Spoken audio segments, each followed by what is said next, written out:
Jake here. Thank you for taking a trip to the past with me. The original podcast version of The Americans will be released weekly, but if you don't want to wait, then go to jakebible.substack.com and become a paid subscriber. You'll receive access to all of The Americans as well as early release novels, audiobooks, and other exclusive extras. That's jakebible.substack.com. Now enjoy the original podcast production of The Americans. Cheers. Warning. This podcast reading is for mature audiences only. You will not be warned again. Welcome to the podcast reading of Jake Bible's The Americans, Book 2 in the Dead Mech Apex Trilogy. The Americans is a sidequel to Dead Mech, meaning it takes place simultaneously with Book 1. You can listen to this novel first or start with Dead Mech. Go to jakebible.com for more information on this podcast, Dead Mech, and other fiction by Jake Bible. Enjoy.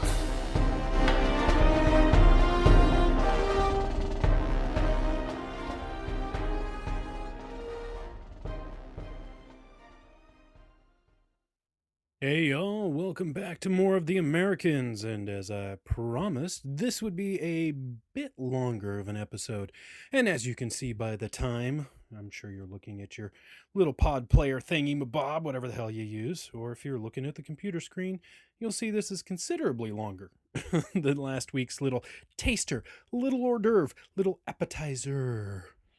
It just probably ticked you off last week, didn't it? I understand. I totally get it. I do. I understand. Gosh, why aren't you listening? I'm telling you, I get it. Okay. I don't want to argue. Don't want to fight. That's fine. Whatever. All right. In all seriousness, I'm glad you can make it back to The Americans. And I'm glad, for those who listened to last week's episode, decided to reach out and chat a little bit. I got some emails. I got some DMs through Twitter. I got some Facebook messages, whatnot. Got some comments on the website. So, a lot of you reached out. And pretty much, I'd say the majority of you were very understanding in my decision. Well, if I decide not to podcast the third book in the series of Dead Mech and The Americans, it takes a lot of time, it takes a lot of energy, and it's two things I do not have in abundance, unfortunately. And to be honest, like I said last time, it doesn't necessarily pay off in the long run here. I guess it's not been too long. I've been podcasting since 2009. But, for all the time and effort I put into it, I'm not seeing as much of a return as I need to. But I have heard from a lot of you, and I have heard a lot of good opinions and a lot of good ideas. So who knows? I could still podcast the third one. It really depends on what's going on at the time when it's time to podcast, honestly. I mean, that's really what it comes down to. But I'm not saying no right now. We're just going to put it on the back burner. We're going to see. Sales will dictate a lot. So between now and when it's time to podcast that puppy, if I decide to, and sales are rocking on everything, then yeah, I may be able to have that time and energy to put into it. But we'll see. Not making that decision right now. A decision I am making is to start a Kickstarter campaign for Stark. So you can go to my website, jakebible.com, click on the Stark cover. You'll see it, and there's, right there, top right corner, boom, Kickstarter campaign, click on it. Go right over to the campaign, check out the different rewards. You could get autographed ebooks. You could get autographed ebooks plus PDFs of the illustrations that are going to be in there. You could have your name in the next novella, Rash. Seriously, your name could be a victim. It's true, because really, there's only victims in this series. You have no idea. When it comes out, it's going to blow some of you away. It's brutal. It's a bit of the ultra violence. So anyway, I've got that Kickstarter campaign going. Trying to hit a goal of $1,200 in the next 30 days. I hope I can do that. I want to be able to pay that artist, give him some cash up front. Well, not up front, but once the Kickstarter campaign is done, give him a little cashola there so that I can pay for some, full-on illustrations here. And Make sure you read the campaign fully all the way down, the description all the way down to the end. If we're able to double the amount, 2,400, I'll do the same rewards, for Rash. If we're able to triple it, get 3,600, I'll do the same rewards for Rash and for Done. Those are the other two novellas. So if you're pledging now, that means you could conceivably, if everybody gets on board with this, you could conceivably get 3 novellas worth of rewards. That's crazy deal. Crazy. So go check that out. All right. Spread the word. If you can't pledge, spread the word. You're on Facebook, you're on Twitter, you probably have websites, you have friends, you have family. Talk about it. That's all we need. Word of mouth. Spread the word. And that'll be awesome. That's all I'm asking. Spread the word. Get it out there. Just make a little effort. That's it. That's all. Let's get into this episode. It's a good one. I think you guys are going to like it. I think you'll like it a lot. There's a bit of the action going on, so that's pretty cool. I think that's really about it. If you want autographed ebooks of The Americans or Dead Mech, go to my website, click on that link at the top, you'll see it where it says buy signed ebooks. Woo! And don't forget about the Kickstarter campaign. And hey, I am listening. I do understand how important these free podcasts are. Truly, truly, I understand. So, if we can get a rally going, if we can get a nice momentum behind some Jake Bible fiction between now and when it's time to podcast, when that novel is done and it's, time to podcast it and get it out there. If we've got something good going on, then I'm not going to let you guys down. All right. I'll make you that promise. I won't let you down on that. But like I said, time, energy, money, there's a lot of factors that go into whether or not I can podcast the next novel or not. But we'll see. Who knows, And if Stark takes off and is huge, shit fire. Well, maybe that'll decide things right there. So there's a lot of options. A lot of options for everybody, and not expensive options either. 'Tis the season, bitches. Well, I shouldn't say bitches. 'Tis the season, bitches and hoes. There we go. See? Never leave out the hoes. The hoes get left out all the time.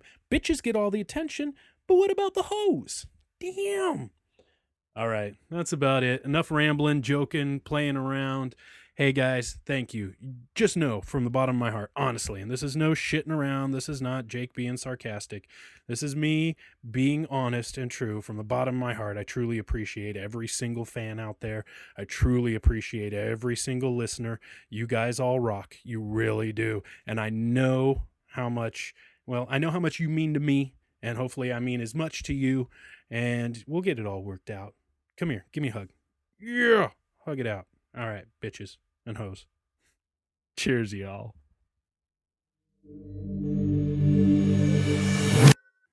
Chapter 32. General Millman couldn't tell which way was up or down. His body was so contorted against the HAV's control panel. "Sound off!" he yelled. Voices began to echo through the vehicle as those that were able to respond did. "Anyone have comm?"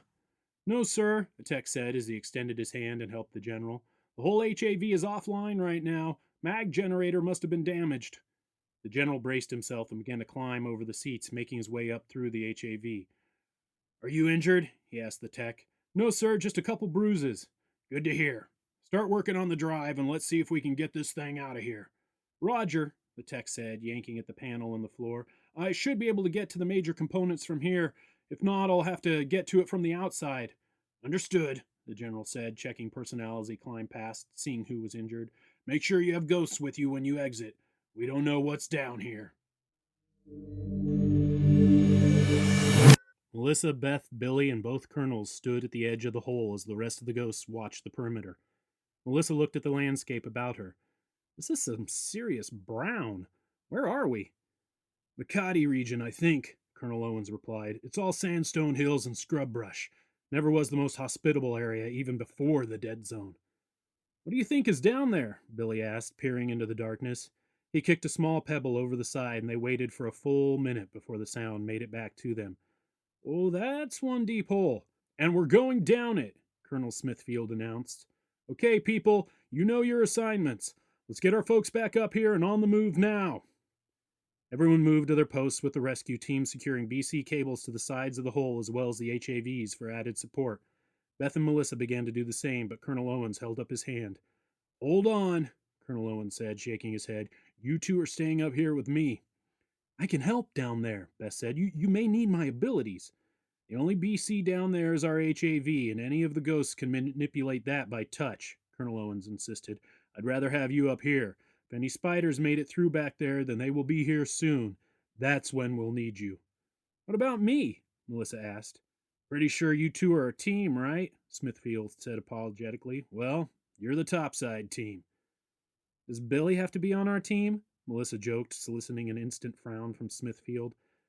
Understood, Colonel, Billy said, ignoring Melissa. Be careful. Thanks, Brenton, the Colonel nodded, and as one, the ghost descended into the darkness. Keep it tight and keep it mean, people. What are we looking at? General Millman asked. Lieutenant Mathers, a tall, slim woman of about 40, turned to the general, and the look on her face was not the answer he wanted.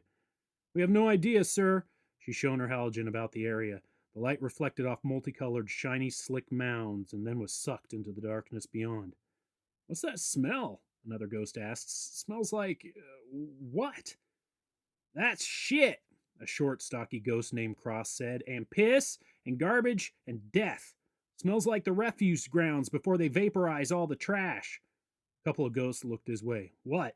We all didn't have desk jobs in basic. What it really smells like is a shitload of trouble, General Millman said, flicking shiny goo from his hand after running it across one of the walls. I want all personnel back in the HAV. Whatever made this Ah! The general cried out and grabbed his wrist. What the hell? The skin from his hand was sloughing right off, falling to the ground in blood-red chunks. Fuck! The ghost closest to Millman reached for the general, but came up short as glistening liquid shot from the darkness and onto her face. She began to scream as her flesh melted away, leaving nothing but steaming bone. Oh, shit! Cross yelled, pulling his sidearm and firing randomly into the darkness. I've got the general! Everyone back in the HAV! Mathers ordered, now the ranking officer. She pulled her own sidearm and joined Cross, firing with one hand as she draped the general's left arm over her shoulders. The height difference between the two made movement awkward. Take this! Mathers handed Cross her sidearm. Cross turned and covered their backs, a pistol in each hand. I don't know if I'm even hitting anything! Several liquid streams shot from the darkness right at Cross's eyes, and he dove to the side, rolling into one of the mounds. Instantly, any exposed skin began to burn and melt, and Cross's screams filled the darkness. Get this shit off me! Help! The mound he landed on began to squirm. What the fuck is this shit? Help! Something's crawling on me! Something's... Ah! That's not good, Smithfield said to himself as the gunshots and screams echoed up the hole towards the rescue team. Sir, we have movement from all sides, Captain Bonavita said, a hollow scanner clenched in his hand. And I mean all sides. The colonel looked over at the hollow and gasped. They're in the walls, people! Ghosts on all sides of him began to shout, firing whatever weapons their suits formed into the darkness. Choked off screams and cries for help reverberated everywhere, and Smithfield tried not to panic. He felt something splatter against his suit, and he looked down to see shiny liquid streaming down his chest. Full suits now! Face plates in place! Smithfield activated his comm. Owens, we are under attack from something down here. Liquid streams are coming from the fucking walls. Liquid? Owens responded. What kind of liquid? I don't fucking know, Smithfield shouted. He grunted then when something heavy slammed into his back. Turning instinctively to shove it away, his breath caught in his throat as he watched a ghost dissolve inside her suit, leaving nothing but a polished skull peering through the faceplate that hadn't fully closed. The legs of the ghost's suit bulged as they filled with her liquefied remains. Holy God! Smithy! Owens yelled. What the fuck is happening down there? Several ghosts looked to Owens as he continued yelling into the comm. Fuck! He shouted in frustration, finally turning from the hole, all eyes on him. Aren't we going to help them? Melissa asked, then remembered herself, adding, Sir? We'll just get ourselves killed, Owens said. We can't go down there until we know what we're up against. I want all techs with scanners on this hole. I want all ghosts with complementary abilities assisting those techs. If we don't have the right gear, then fucking invent it! Personnel scrambled around the area, setting up equipment while the others spread out, filling the gaps in the perimeter. Melissa began to step away from the hole to see what she could do to help when she noticed the look on Beth's face. What is it? Do you hear that? Beth asked, her head cocked to the side. It it's a rustling. You know, like leaves in the wind. Melissa concentrated, but she couldn't hear anything over the chaos about her. She shook her head. I don't hear it. There aren't any trees around here for leaves to be rustling. It's getting louder. You really can't hear that? Beth insisted. I don't hear. Oh shit. What is that? Some of the other ghosts began to notice the noise also. We've got incoming! Captain Bristol shouted just as the rustling noise stopped. Where? What's happening? Someone give me a reading! Owens shouted. Sir, we had movement on the scanners, but then it stopped, a tech called out. Once it stopped, the reading's cleared. Whatever it is, we can't pick it up unless it's moving. Okay, people, time to put your skills to work, Owens commanded. Fuck the tech, I want eyes. If you see something, shoot the fuck out of it. The ghosts tightened their formation, with the techs breaking down their equipment and rushing back into the HAVs. HAV drivers, hold your fire unless you have a clear line of sight, Owens ordered. I want to keep my ass intact. Screams came from the rearmost HAV as one of the techs struggled with his equipment on the ramp. Soon more screams were heard and one of the HAVs began to fire at random. Ghosts and personnel hit the ground. What the hell? Owens roared, taking cover behind a large boulder. I said to hold your fire! Beth reached out and grabbed Melissa's arm, her fingers digging into the flesh even through the suit. What? Melissa cried, trying to pry Beth's hand away. What is... She didn't need to ask anything further as a large, black form slithered from around one of the HAVs. Oh my God. Colonel Owens and several others saw the shape at the same time. Fire! Owens ordered, but most of the ghosts had already started. The black form reared up and spread its hood, revealing itself to be a cobra of some type, at least 12 meters long and a meter thick, with a head 2 meters wide. Its body shuddered from the gunfire, but was able to spit several streams of venom from its mouth before it succumbed to the attack. Ghosts dodged and ducked the venom. Several were splattered across their faceplates, the liquid sizzling slightly, but not corrosive enough to eat through the BC. More! Melissa shouted as she caught movement out of the corner of her eye and spun to see 2 cobras approaching from their right. 9 o'clock! A ghost screamed from the left. She tried to scramble away from the 5 cobras, hoods raised, coming at her, but she wasn't fast enough, and one struck, its 2-foot fangs piercing through her suit, her abdomen, and out her back. The snake shook its head to dislodge the body, then struck again, wrapping its lower half around her, preparing to swallow the woman whole. Stop that thing! Beth yelled, starting to run to help. Melissa yanked her by the arm and pulled her back. We need to get into an HAV! Melissa pulled Beth towards the closest HAV, sprinting up the ramp. Other ghosts had the same idea and tried to follow, but their paths were blocked by several of the monstrous snakes. Shut the ramp! A ghost shouted, turning to fight, but found himself pinned to the hull as he was impaled by a set of fangs. Holy fuck! Billy yelled from behind the girls. Have you been hiding in here? Melissa shouted. You have, you fucking coward!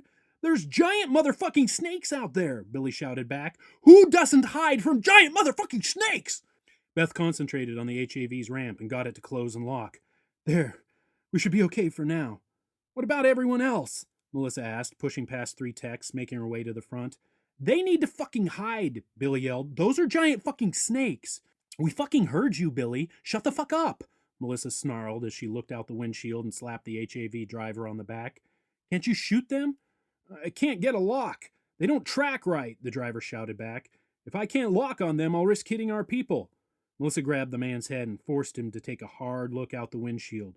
What's your name, Private? Desmond McHale. Well, Desmond McHale, our people are being swallowed whole. I think they'd rather get shot, don't you? Desmond hesitated, then activated his weapons system. If I kill anyone, it's on your head. Beth pushed Melissa out of the way and pulled the driver from his seat. Move! We'll do this. The fuck are you doing? Get in his seat, Beth ordered. Just start firing. I'll make sure the bullets find their mark. Melissa did as told and pulled the trigger as she took over the driver's seat, sending thousands of rounds of large caliber slugs flying from the HAV. Beth focused her attention on the oversized reptiles, sending the slugs directly at each of them. The results made Melissa gasp and stop firing. They all ducked their heads instinctively as bullets ricocheted everywhere. Did those just bounce off their skin? Yes, Beth whispered. What are we going to do? You need to change the slugs to be giant fucking snake-piercing slugs, Billy shrieked. Fucking get a hold of yourself, Melissa warned, or I'm gonna fucking toss you out there with them.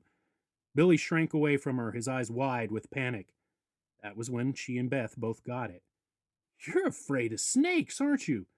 Billy nodded, still watching to see if Melissa was going to make good on her threat. Holy shit, Melissa laughed. You'll gobble cock for scabs, but you can't deal with snakes. I hardly see how the two are related, Billy stammered. Beth watched the snakes attack and attack, whittling the number of Americans down with each strike.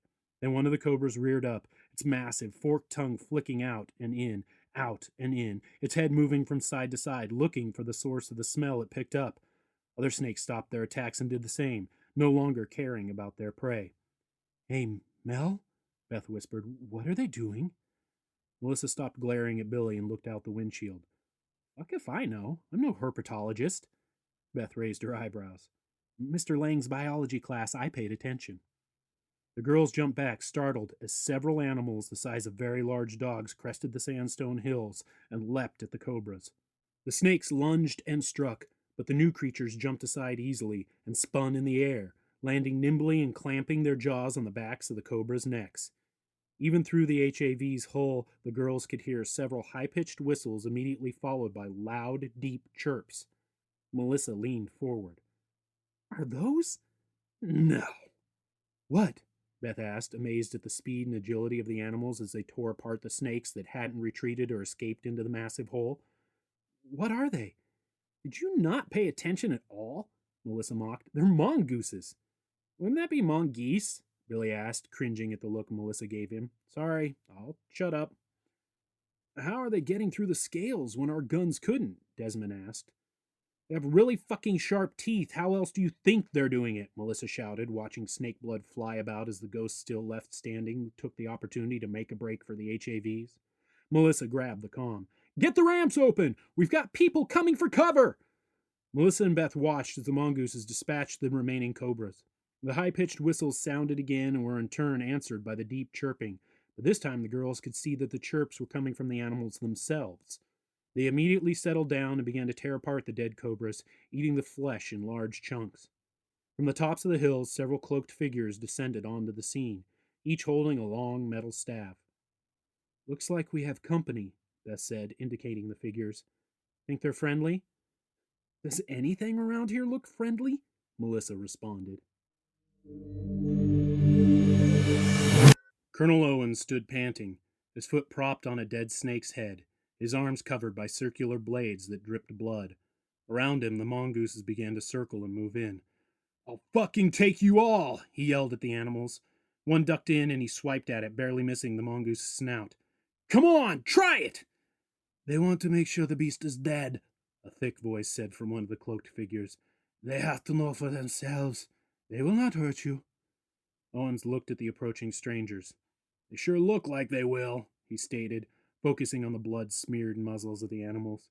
He raised his arms and braced for an attack, but a whistle brought the animals to a stop, and they all laid on the ground, heads alert and eyes focused only on the cobra corpse.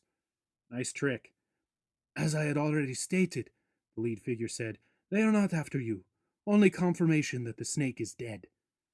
Owens retracted his blades, changing his suit's composition so instead gun barrels extended from each forearm. How about you stop right there also? All figures halted. Perfect. Now, care to tell me who the fuck you are and what the fuck these things are? They look like giant spitting cobras, but those shouldn't be here. They are a mutated version of the king cobra, the lead figure stated. Their venom is corrosive, no longer containing any neurotoxin properties. They developed the mutation over the past several hundred years in order to fight the Agori. To fight the what? Owens asked. You okay, sir? Beth asked over the comm. The colonel nodded slightly. All right. Should we stay put? The colonel nodded again. The Agori, demons sent from Kali to devour the living of all species, the figure answered. What was once man, now is not. The Agori ravaged our lands, killing without mercy. All that want to stay alive, whether snake or human being, has developed a way to fight the Agori. It is the way of nature. The figure removed his hood, and Owens whistled in surprise. The mongooses perked up at the whistle, but didn't move. Is that your real skin? Yes, the man answered. The human beings that survive the Agnihostra cleansing fires have changed as nature dictates. We are now thick-skinned so the Agori cannot bite us and eat of our flesh. Owen stared at the thick, dark brown scales that covered the man's neck and bald head. Evolutionary armor. Interesting. And the dogs? They are mongoose, the man responded. Not dogs. Dogs did not survive the Agnihotra. We have bred the mongoose to achieve such size. Each village must have a mongoose pack to keep the cobra and other threats away. Owens looked about. Other threats? Many creatures survived the Agnihotra and were changed by it. Most are not friendly, some worse than the Agori themselves. Good to know, Owens nodded. Well, as much as I want to keep chatting, he waved his hand in a circle above his head and the HAV ramps instantly opened. We still have people stuck in that fucking hole and need to get them out. The man looked at the hole, then back at the others. All shook their heads. Your people are dead. That is the main nest for the cobra. None can survive down there. Not even mongoose. Well, I'd hate to take your word on that and be wrong, the colonel said, moving towards the hole. The cloaked figures started to shout and wave their arms at him. Several ghosts ran and surrounded the colonel, their weapons at the ready. Whoa there! Sudden movement is no one's friend. We're going to drop a few sensors down that pit and see what we can find. If you wouldn't mind calling your dogs back, that would be great. They are not, the colonel waved the man off. Mongoose, whatever. Call them to you and hang over there, please, Mr. My name is Jagadabundo, and I strongly caution against disturbing the nest further. In fact, you all must leave quickly. The cobra will not be held back for long, and we are going back to our village, so we will not be here to rescue you again. All the figures whistled, and the mongooses responded instantly, springing to their feet and running past the men and up over the hills. It would be wise for you to leave. You should not be here. This is not a place for the unprotected flesh. The colonel raised his weapons and grinned. We are hardly unprotected. Jagabundo frowned as he surveyed the area and the carnage. Yes, I can see that. Well, then I wish you a good day and much luck. He turned and walked away, but paused after only a few steps. Although your ego may not have allowed this advice, I would hope you heed one more warning. And that is, you need to be gone before the sun is set in this region. The cobra is not the largest predator the Makati has, nor the most deadly. This area will be overrun by Agori and more when the last ray fades. Several ghosts glanced at the colonel, but he seemed unfazed. Thank you, Jag. We'll keep that in mind. Jagabundo's eyes took on a sorrowful look, and without saying another word, he raised his hood and followed the others. Did he say we need to hightail it before sundown? Billy asked from the back of the pack of ghosts. That's in less than 2 hours. Shouldn't we be moving? We aren't leaving our people behind, Owens growled. But sir, shut it, Brenton, Owens roared. You can stay up here, but we are going down there. We can't afford to lose any more Americans. Anyone have a problem with that? No one spoke up. Good. Let's go. Beth and Melissa moved to join the rest, and Billy grabbed them both. What the fuck do you think you two are doing? We're going to help, Beth said. No, you aren't, Billy insisted. You're staying up here with me. Before either girl could protest, Billy shouted, Hey, Colonel, I'm keeping the girls up here. They're too young to be a part of this. Sound idea for once, Brenton, the colonel answered offhand as he consulted with the techs while they analyzed the sensor readings. Billy smirked, and Melissa punched him in the arm. You suck, William. She stomped back to the HAV. Billy rubbed his arm, then cried out as Beth punched him in the other. Hey, he shouted after them. I'm just trying to keep you safe.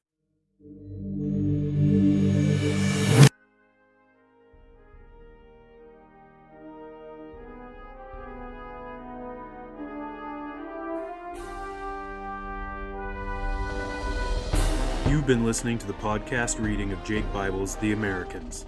This novel and recording are protected under whatever latest, greatest Creative Commons license is out there currently. Share this all you want. Just don't even try to make a buck off it without the express permission of the author, me. I hope you enjoyed this episode. For more information, please go to jakebible.com. Thanks for listening. Cheers. Thank you for listening to this episode of the re-release of the original podcast production of The Americans. Don't want to wait each week for a new episode? Go to jakebible.substack.com and become a paid subscriber. Want more audiobooks? Go to jakebible.com for info and access to dozens of Jake Bible fiction audiobooks and ebooks. Cheers.